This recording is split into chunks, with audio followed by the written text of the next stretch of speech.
Estamos en la maestría en gestión financiera del sector público en el módulo Sistemas de Inversión Pública.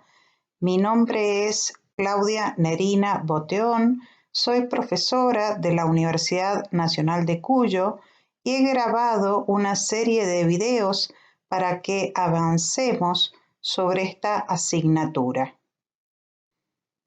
Lo primero que vamos a ver es la introducción a la evaluación de proyectos. En este video vamos a desarrollar los siguientes 3 tópicos: importancia de la formulación y evaluación de proyectos, evaluación privada de proyectos y evaluación social o socioeconómica de proyectos.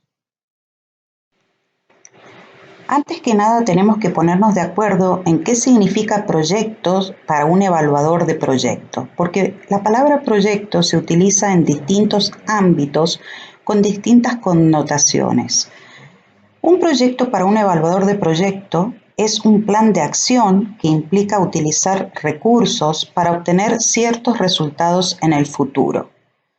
Si uno piensa en esta definición un minutito, en realidad se da cuenta de que es una definición muy amplia, porque pueden pensarse en ejemplos de proyectos que cumplan con esa definición, que van desde la construcción de un dique, la ampliación de un hotel, hasta salir de vacaciones o mudarse de casas. Por lo tanto, desde el punto de vista de un evaluador de proyecto, el concepto de proyecto es amplio, y todo aquello que pueda ser convertido en un flujo monetario, en donde se registren beneficios y costos de una decisión, se denomina proyecto. ¿Por qué es necesaria la evaluación de proyectos? Existe el denominado problema económico fundamental, que lo que hace es poner o contraponer la escasez de factores productivos frente a las necesidades ilimitadas y renovables. Este desfase, de alguna manera, hay que tratar de solucionarlo. Por lo tanto, nosotros con evaluación de proyecto lo que buscamos hacer es asignar los recursos existentes de la mejor manera posible. ¿Qué sería de la mejor manera posible? De manera de obtener la mayor cantidad de bienes y servicios y de satisfacer la mayor cantidad de necesidades. ¿Cómo se evalúa un proyecto? Un proyecto genera costos, también genera beneficios y por diferencia genera un resultado neto, que es la diferencia entre beneficios y costos. Usamos la letra C para costos, B alta para beneficios y BN para beneficios netos, o sea, para la diferencia entre beneficios y costos. Si ustedes ven, cada una de estas letras va acompañada por un subíndice T. Este T significa que los beneficios y los costos ocurren a través del tiempo. Entonces, no se pueden comparar haciendo suma simple de beneficios y costos, sino que de alguna manera hay que colocarlos todos, expresarlos todos en un mismo momento, de manera de homogeneizar y poder saber si los beneficios superan a los costos, con lo cual el proyecto sería conveniente, o si ocurre lo contrario. Este resumen de beneficios y de costos que se expresan en un momento constituye los denominados indicadores de rentabilidad para la toma de decisiones. Los que aparecen abajo son los 3 más conocidos, que es el valor actual neto, o VAN, la tasa interna de retorno, o TIR, y el periodo de recuperación de la inversión, o PRI. Estrictamente este último no es un indicador de rentabilidad, pero eso lo vamos a ver más adelante. La idea es que aplicándole a un flujo de beneficios y de costos de un proyecto las fórmulas de matemática financiera, podemos concluir si este es o no es conveniente. ¿Para qué sirven los indicadores de rentabilidad? O más bien, para qué debieran servir los indicadores de rentabilidad. Primero, para decidir sobre la conveniencia de un proyecto. Esto es lo que se denomina análisis individual. Planteemos un flujito donde tenemos, por ejemplo, una inversión, en los 3 periodos siguientes beneficios netos positivos, es decir, los beneficios son mayores que los costos, luego un beneficio neto negativo, es decir, los costos han superado los beneficios, y finalmente, en el último momento, un beneficio neto positivo, donde los beneficios han superado a los costos. Los verdes serían los beneficios netos positivos y los rojos serían los beneficios netos negativos. A simple vista, no se puede saber si este proyecto es conveniente, es decir, si los verdes le ganan a los rojos o los rojos le ganan a los verdes. Por lo tanto, es necesario resumir este flujo en un número para que este número pueda decirme si el proyecto es conveniente, es decir, si el beneficio neto debidamente actualizado es o no es positivo. Un aspecto muy importante es que estos indicadores de rentabilidad nunca suplantan la calidad del flujo. Es decir, si yo tengo un flujo mal armado, he puesto beneficios de más, he puesto costos de menos o he puesto un beneficio que no corresponde, en realidad el resultado final en el que se resume ese número, en el que se resume el flujo, carecerá de sentido. El segundo aspecto que hay que pedirle a un indicador de rentabilidad es que permita comparar proyectos y seleccionar el más conveniente. Es decir, permite realizar un análisis comparativo y elaborar un ranking de proyectos para indicar cuál debiera realizarse primero, cuál debiera realizarse en segundo lugar y así sucesivamente.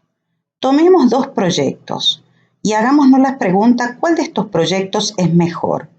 El primer proyecto es el utilizado en el análisis individual.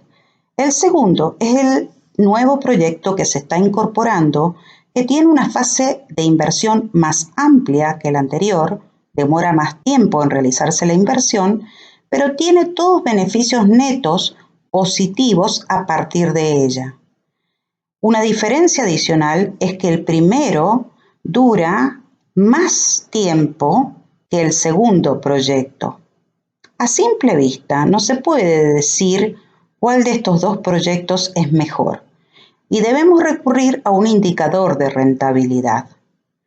El tema que se presenta acá es que la mayoría de los indicadores de rentabilidad presentan debilidades al momento de comparar proyectos y seleccionar el más conveniente. Esto no ocurre cuando estos indicadores se utilizan en el análisis individual, es decir, para decidir si un proyecto es bueno o es malo en sí mismo. Veamos ahora qué se entiende por evaluación privada de un proyecto. Cuando nosotros pensamos en evaluación privada de un proyecto, la idea es que estamos abordándola desde el punto de vista de una persona o de un grupo de personas o de individuos, ya sea una empresa, accionistas de una empresa, una familia, que lo que quieren saber es si ese proyecto para esa persona o ese grupo de personas es conveniente. Lo importante es que en este caso no se tiene en cuenta si hay otras personas o hay otras actividades que a su vez se beneficien o se perjudiquen con ese proyecto. Estos efectos suelen denominarse en economía externalidades. No se tienen en cuenta las externalidades que se ocasionan a otras personas u a otras actividades que no están relacionadas con la persona o el grupo de individuos desde cuya óptica se está analizando el proyecto. El objetivo que se persigue cuando se hace evaluación privada de proyectos es ver si a ese agente privado previamente definido, a esa familia, a esa empresa, le conviene o no ejecutar el proyecto. Y la pregunta clave que nos hacemos acá es si el proyecto le permite que su riqueza privada aumente. La idea es que el análisis económico de proyectos lo que pretende es mirar si la riqueza del agente privado aumenta como consecuencia del proyecto. Tiene en cuenta para decidir si un proyecto es conveniente.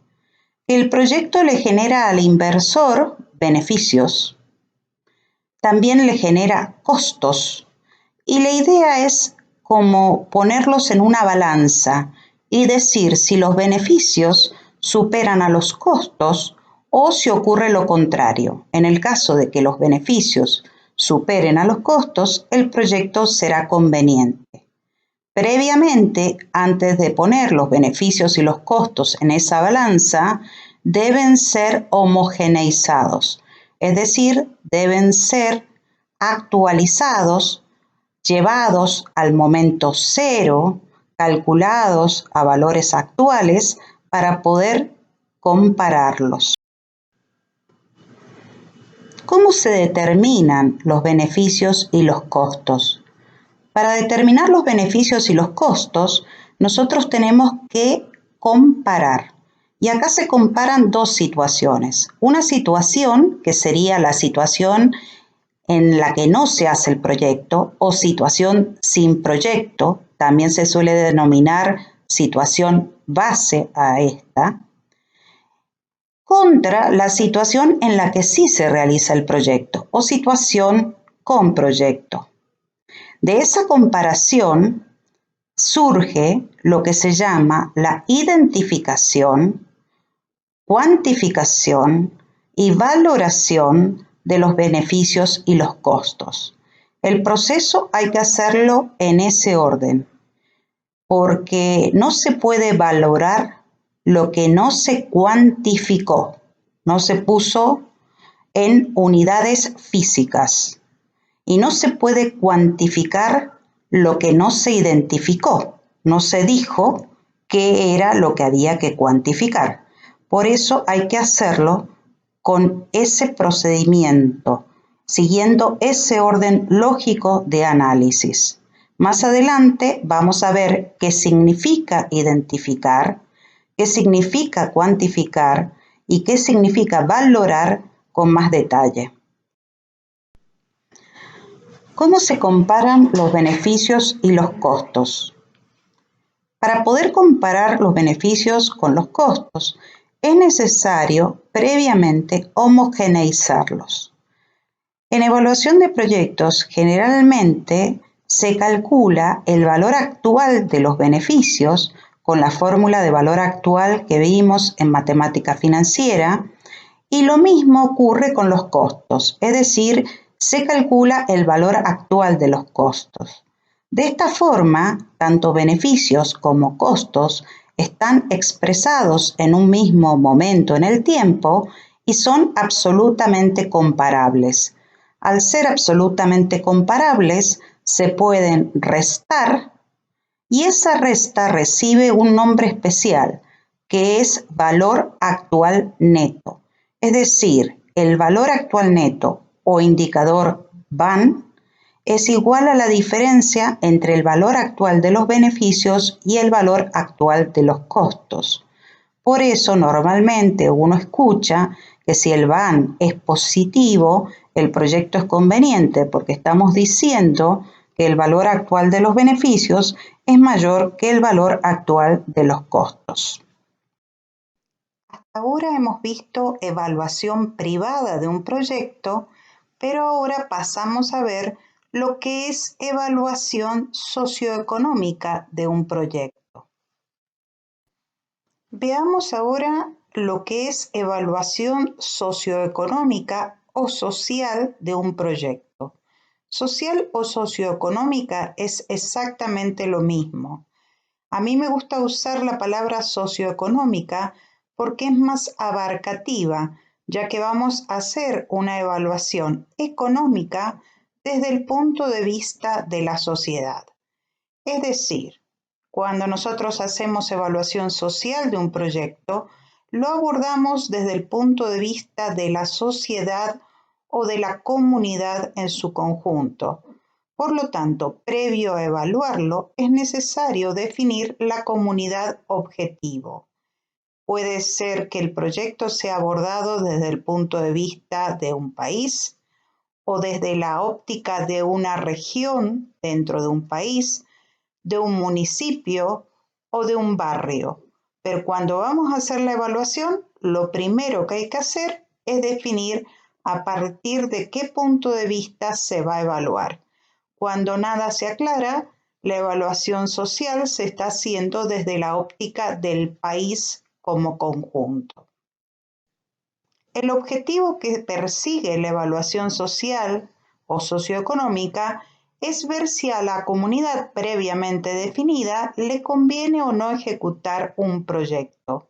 Es decir, se pregunta si el bienestar de esa comunidad aumenta o no como consecuencia de la realización de un determinado proyecto.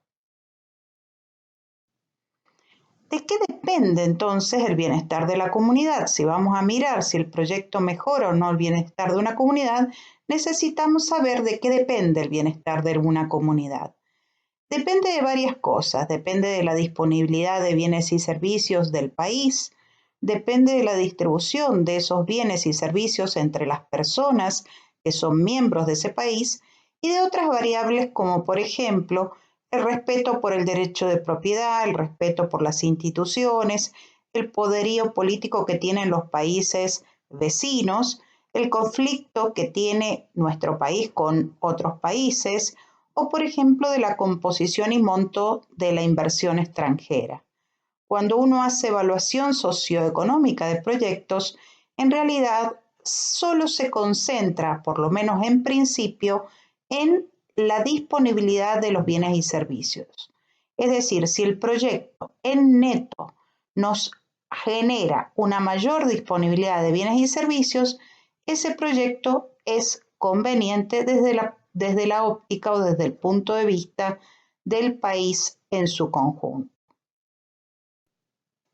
Esto nos lleva a redefinir entonces el objetivo perseguido y en vez de decir que la evaluación socioeconómica se concentra en mirar si aumenta el bienestar, vamos a poder seguramente dar una pauta de si el proyecto nos mejora o nos da una mayor disponibilidad de los bienes y servicios. Por lo tanto, entonces, la evaluación socioeconómica pretende determinar cuánto se modifica la disponibilidad de bienes y servicios del país como consecuencia de la ejecución de un proyecto. Está haciendo alusión si cambia o no el ingreso nacional y en este sentido va a ser bueno el proyecto si es que nos permite aumentar el ingreso nacional. Tiene en cuenta, parecido a lo que tenía en cuenta la evaluación privada, porque en realidad se va a concentrar en los beneficios, en los costos que para el país genera este proyecto. Es decir, en vez de mirar lo que hacía la evaluación privada, que eran los beneficios y costos para un privado, ahora lo que hace la evaluación socioeconómica es mirar los beneficios y costos que el proyecto le genera al conjunto de miembros de la comunidad. ¿Cómo se comparan los beneficios y los costos? Igual que lo que se hacía en evaluación privada. Lo que se hace es calcular el valor actual de los beneficios, en este caso son beneficios sociales, y se los compara con el valor actual de los costos también sociales. Se calcula como diferencia un VAN, un valor actual neto, diferencia entre beneficios y costos, pero fíjense que yo le he puesto un asterisco para indicar que este valor actual neto es una diferencia entre valores actuales de beneficios y costos sociales. ¿Cuál es el punto común que tiene la evaluación privada con la evaluación social o socioeconómica de proyectos? El punto común, la coincidencia, es que en ambas la metodología consiste en comparar la situación sin proyecto o situación base contra la situación con proyecto y a partir de esa comparación identificar los beneficios y costos que son atribuibles a esa intervención o a ese proyecto. La diferencia básica radica en que la evaluación privada, los efectos, es decir, los beneficios y costos del proyecto, son aquellos que son relevantes desde la óptica del inversor privado.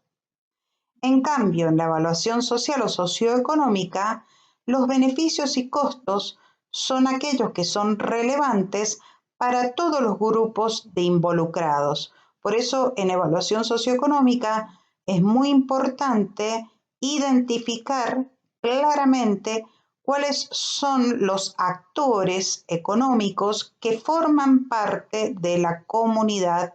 En este caso vamos a hablar desde la óptica del país, o sea que forman parte, que son integrantes del país. Un aspecto importante a tener en cuenta que la evaluación privada de un proyecto puede dar lugar a resultados diferentes de la evaluación socioeconómica. Con los siguientes 3 ejemplos puede quedar claro este aspecto. Yo de ellos voy a solamente basarme en el ejemplo número 2, que es el de realizar tareas de exploración minera. Probablemente aquella empresa que tenga a su cargo la explotación de una mina, el proyecto le resulte conveniente. Pero en la evaluación social no solamente hay que tener en cuenta este actor, sino también al resto de la sociedad que puede verse afectada positiva o negativamente por la explotación de la mina.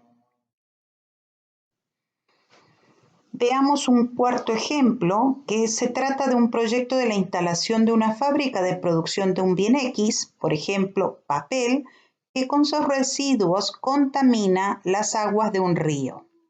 Por un lado, habrá que tener en cuenta los beneficios y los costos asociados a la producción del bien X. La sociedad ahora dispone de más X, por ejemplo, de más papel, pero va a disponer de menos insumos, que son los que ahora se están utilizando para producir esa mayor cantidad de papel. Si la fábrica contamina las aguas del río, pueden haber actores económicos perjudicados. Por ejemplo, las actividades turísticas pueden verse perjudicadas si es que ahora el río llega con aguas contaminadas y asimismo las actividades agrícolas que utilizan el agua para su producción. Otro aspecto muy importante es la interrelación que existe entre la evaluación privada y la evaluación socioeconómica. Cuando se evalúa socialmente un proyecto, es necesario hacer las evaluaciones privadas desde el punto de vista de los involucrados. Los involucrados son los agentes económicos que pertenecen a la sociedad y que pueden haberse afectado por el proyecto. De esta forma, se demuestra que los beneficios que son atribuidos al proyecto efectivamente serán alcanzados en su ejecución. Por ejemplo, si se indicó que un proyecto permitirá incrementar el número de hectáreas cultivadas, es necesario demostrar que a los agricultores de la zona realmente les va a convenir cultivar esas tierras. A continuación van a encontrar una bibliografía que les permite profundizar esta temática y los espero en el siguiente video.